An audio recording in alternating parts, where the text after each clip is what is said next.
Hey everyone, it's Shelby. Just checking in, seeing how the New Year's treating you. We're doing pretty good. We're hanging in there. We've been super busy, and the month of January definitely has gotten the better of me. Time has flown by. I'm kind of shocked that it's almost the end of the month. But we had New Year's Day here at home. It was very low key, and I wanted to share with you some of the menu that I prepared for New Year's Day because it was so wonderful. It was a couple of new recipes that I've never made before. Particularly, there was a salad that was perfect. I was able to make it the night before. It was super colorful. The salad dressing went together really easily, and the salad lasted about 4 or 5 days. It maintained its texture, and it was delicious. So I just wanted to share with you guys this particular salad recipe. Tonight, I'm going to go ahead and prep black eye pea salad for tomorrow. I have a 15.5-ounce can of black eyed peas that I've drained. Now, in addition to those, the salad has a cup of frozen corn, 2 cups of grape tomatoes, orange, yellow, and green bell pepper, a red onion, a jalapeno, English cucumber, 1 clove of garlic, a couple tablespoons of fresh parsley, and a couple ribs of celery. I'm going to go ahead and get these all cut up and put together in my bowl. I'm also going to make a really great dressing for the salad.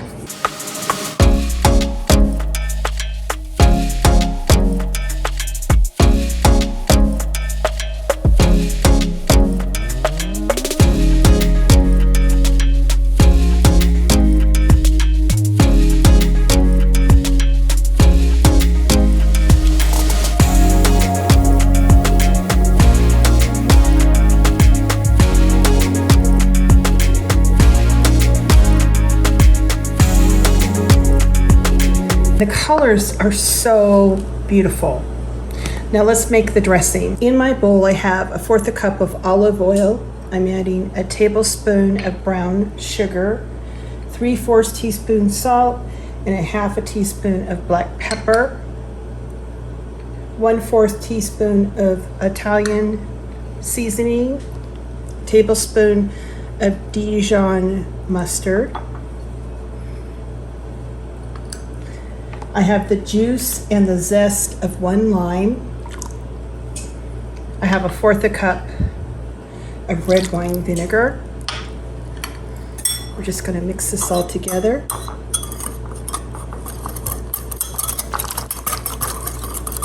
Just go ahead and pour the dressing over the salad. We're going to give this a big mix, get it into the fridge, and let it sit overnight. It's going to be delicious. Put some plastic wrap on top. We're going to get this in the fridge. It'll be ready for our celebration tomorrow. That was really a great salad. I would highly recommend that one for sure. It's going in my keeper binder. There was another recipe I tried too, you guys. It was sautéed collard greens. Normally I use Ken's mom's recipe. She used to make collard greens and she'd cook them for a long time. But this year I found a recipe, sautéed collard greens, and it called for a little bit of bacon fat. So I saved up a little bit of bacon fat to make the recipe, and it was phenomenal. It was very flavorful. It was super easy to make, and the texture was awesome. So I want to show you guys how I made that because that was also a very good recipe. I have about 2 pounds of collard greens that I've washed in the sink here. And I'm just going to strip the leaves off of the stems because these are kind of too tough to eat. And we're just going to do a simple saute. So let me get these collard greens cleaned up and then we'll saute them.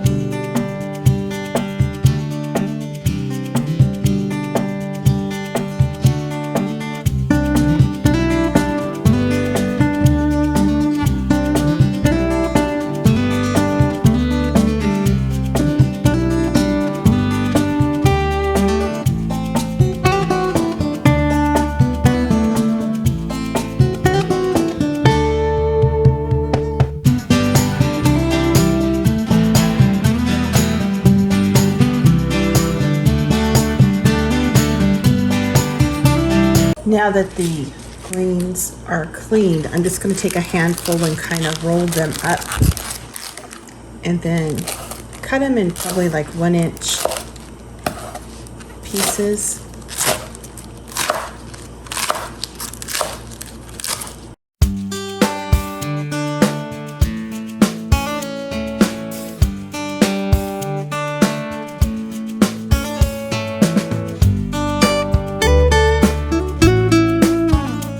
I'm just going to saute these collard greens. It's a real simple recipe. I have a couple of tablespoons of bacon grease that we're going to fry them in. I have 3 cloves of garlic.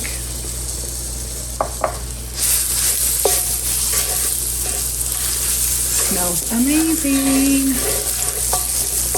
I'm just going to start putting in handfuls of the greens and saute them.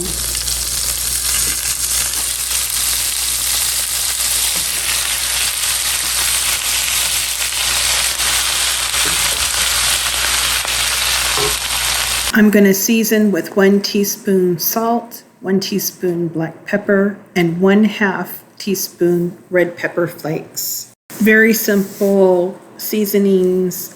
I'm just going to continue to stir fry, and as the greens cook down, I will continue to add the rest of the greens.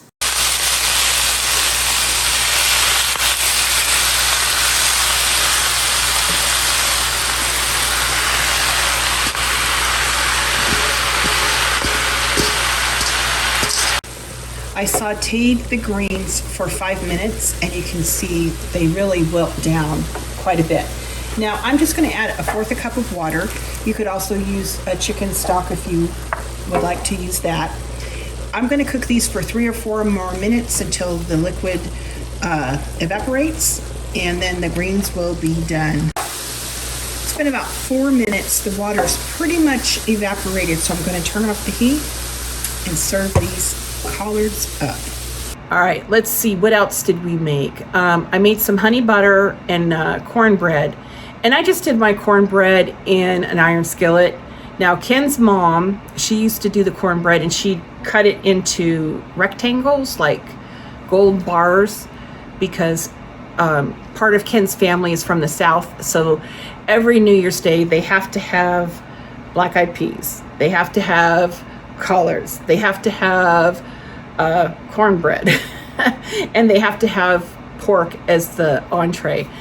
And from my understanding, the Southern tradition, from what I've gathered from his family, the cornbread is supposed to represent gold. So that's why his mom used to make it into like little gold bullions, you know, that's what it was supposed to represent. And then the collards are green, as in money. And then the black-eyed peas represent pennies. And so if you want to have a prosperous new year, the Southern tradition dictates that you eat those 3 ingredients, as well as having a pork entree.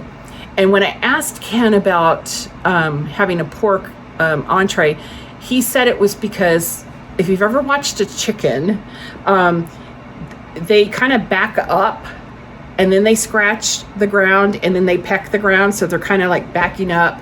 And you don't want to do that in the New Year's. You don't want to look backwards, so to speak. You want to look forward. And so pigs are always like snouting and rooting and all the things they do, and they're moving forward. So anyway, that's what he told me. I don't know. I don't know if it's true or not, but that's what his family tradition is, and that's what they say it represents. I've made some cornbread, and I'm just making some honey butter. It just has equal parts of softened butter and honey. And I like to mix it just so that the honey is partially blended, so it has streaks through the butter, but it's just not blended to the point where it's just all one. Just like that. Here's the cornbread coming out of the oven. I'm just gonna let it cool here for a few minutes. I'll put the recipe in the description box. It's real easy. You just put everything in a bowl and mix it up and put it in the oven. So we had a spiral ham, and I just used 12 ounces of a Coca-Cola, a regular Coca-Cola, and a cup of brown sugar, mixed it together, and that was the glaze. And it was super simple and delicious. Really, really, really good. And I was able to recycle all the leftovers from New Year's Day for the next, 3 days, I think, after that? Yeah, 3 days. It was 3 days after that. I also made some scalloped potatoes. I'll show you how I made the ham and the scalloped potatoes. So here goes. I'm making a glaze for the spiral ham, and it has 2 ingredients, a cup of brown sugar and 12 ounces of Coca-Cola.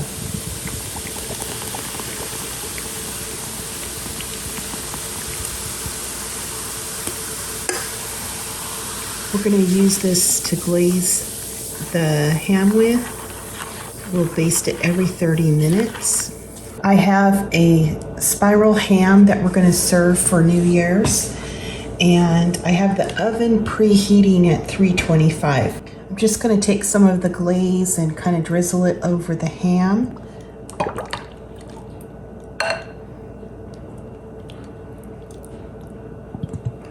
And then I'm going to put some foil on the ham.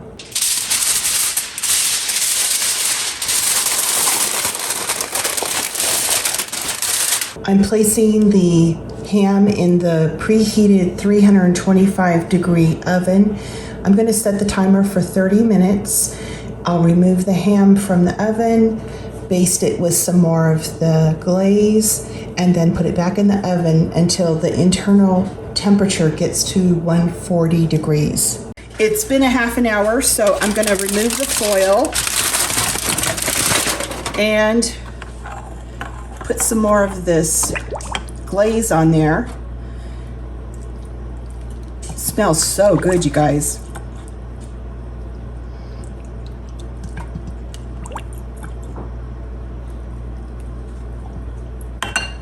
All right, put the foil back on. Back in the oven for 30 minutes. All right, another 30 minutes has passed, so we're going to remove the foil. I'm going to go ahead and see where we're at as far as temperature. And I'm going to go ahead and baste with our glaze.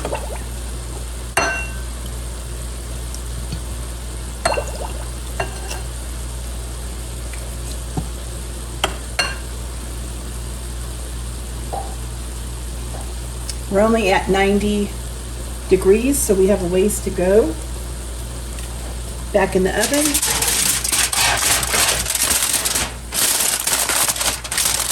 For another 30 minutes.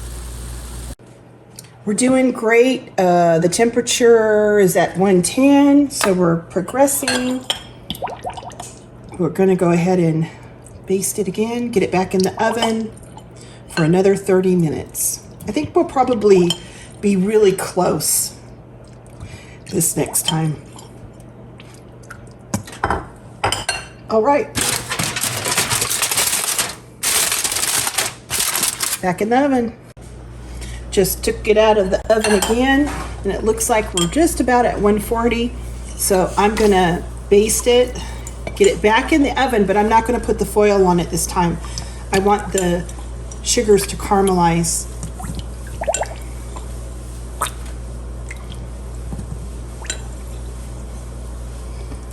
All right. Back in the oven we go. No foil. I went ahead and I let the ham caramelize for probably 10-15 minutes. It looks delicious. I'm getting ready to make some scalloped potatoes, and it's kind of like a no recipe. You just adjust it for how much you make. I probably have between 2 and 3 pounds of potatoes that have been peeled and sliced, and I added a half a cup of flour. You just want to coat the slices with the flour.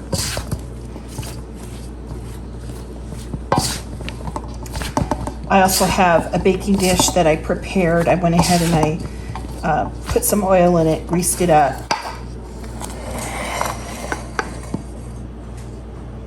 So now we're just gonna go ahead and put the sliced potatoes that have the flour on them into the baking dish. And if you've been with my channel any length of time, you know I love to make compound garlic butter and keep it in my freezer. And in this dish, it works wonderfully.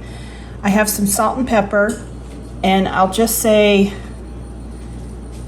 salt and pepper to taste. This is a lot of vegetables, so I added probably 2 teaspoons of salt and a teaspoon of black pepper.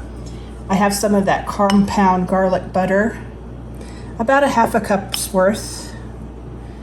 We're just gonna add it to the potatoes.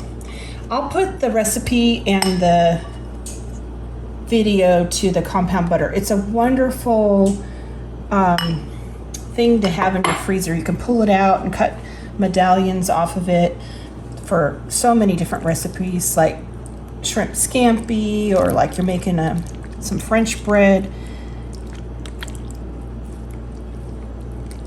You know, you want to toast it off in the oven. All right, that's about a quart of a light cream.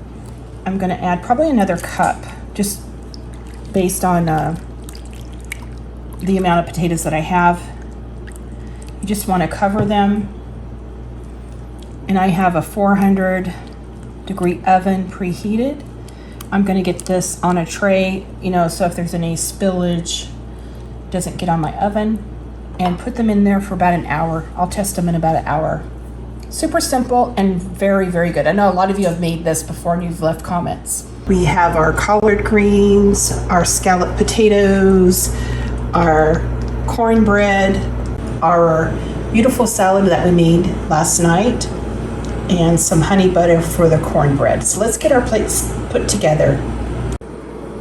Here is our traditional baked spiral ham with a cola glaze, scalloped potatoes, collard greens that we sauteed in some bacon grease. It doesn't get better than that. And that wonderful salad. We have just some cornbread with some honey butter, and that is what we're having for our New Year's Day dinner. Well, that was our menu for New Year's Day. And the best part about that menu, I think I'm going to keep it for next year too, was it transitioned into several meals afterwards. The next day, I sliced off some ham and made those Hawaiian ham sliders and served some of the salad with it. It was perfect. And then the next day, I made a leek potato cheddar soup. Delicious. Oh my goodness, so delicious. I threw some of that ham in there. It was really, really good. We used up the rest of the cornbread, and instead of using fresh potatoes for it, I just took the leftover scalloped potatoes and scraped that whole thing right into the soup, and it was just perfect. It went together so quick because the potatoes were already cooked, and it used up those scalloped potatoes. So I thought that was really clever, let me tell you.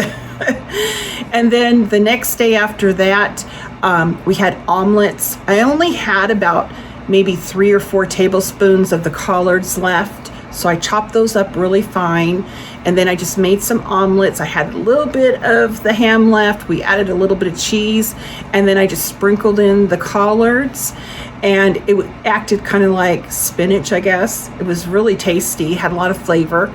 And then we served the rest of that salad with the omelets, and it was perfect. So we got 4 meals out of that ham, and I still have a ham bone in the freezer for some beans, but it was just perfect. It was just like, because everything was already prepared, you just recycled it over to the next day, and it was just perfect.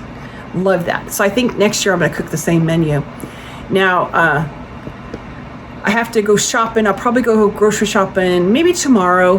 I haven't been at all the whole month of January, with the exception our son went and got 2 gallons of milk. That's it. We've just been using up what we have and pulling from the pantry and the freezer. I know a lot of people here on YouTube have been doing that pantry challenge, but I just want to go shopping tomorrow. I need to get some basic things, you know, some produce, maybe a little bit of dairy. I'm out of sour cream. I think I'm down to my last onion. You know, I just need to get a few little things to kind of make it through. But I'm going to continue to pull from the pantry and the freezers and menu plan from that. But let's see. That's about it. That'll be the big highlight tomorrow. But I do think I'm going to get up early, and I want to thoroughly clean the refrigerator. I did the little freezer part last week, and I want to take the whole refrigerator part and give it a good scrub in the morning. And then my goal is to meal plan, and then I want to go to the grocery store and get a few little items. I know we have that northeastern coming up here, but I don't think it's going to hit us. In fact, we have had a very, very, very mild winter. We didn't even have snow for Christmas. There was like a little light precipitation, and it snowed very lightly, but it didn't even stick. And we were having a couple, 2 or 3 days of 60-degree weather right around Christmas. It was crazy. We've had a couple snowstorms since. Now, the first one we had just gave us, I don't know, maybe 9 inches or something, maybe a foot of snow. Nothing to speak about. But the weather warmed up, and it froze this solid, really thick ice everywhere. And then we had another snowstorm, and it was just a big mess because everywhere you walked on the snow, there was that big ice shield underneath it. So I think this week, I was looking at the forecast, we have some warm weather coming up. I think in the 40s is like the high for the week. But it's enough that if we get a little bit of rain, it'll probably melt all the snow we have. It's been crazy. And then you'll see the grass. But yeah, it's just been a very, very mild winter, excuse me. Normally we get like 97 inches of snow. I don't know if we're going to get that this year. Has the weather been, warmer or colder where you guys are at? Have you noticed a change in the climate? I mean, this is the first time I can ever remember that my family or, us haven't had snow for Christmas. It's really crazy. Crazy. That was my neighbor. She just called me. I apologize. She was just calling to say that the tubing day that was scheduled at the state park was canceled because we don't have enough snow. We were all going to go together. Yeah, it's been a weird winter. Now, between those 2 recent snowstorms, it got like sub-Z here. It was like, I think minus 27 or 29. I can't remember. But the wind chill factor was minus 45. And it was cold. Like, you went outside for 5 or 10 minutes, you could get frostbite if in those type of temperatures. But it's just been weird. It's like, just this next 10 days, we have some sub-Z temps, but then we have some temps in the 40s. It's crazy. What a crazy winter. But anyway, guys, I was just checking in, see how everybody was doing, and let you know about those couple little recipes. Maybe I'll do a grocery haul tomorrow and see what I can find. But anyway, it was nice catching up, and I hope to see you guys in the next video. Until then, we'll talk to you guys later.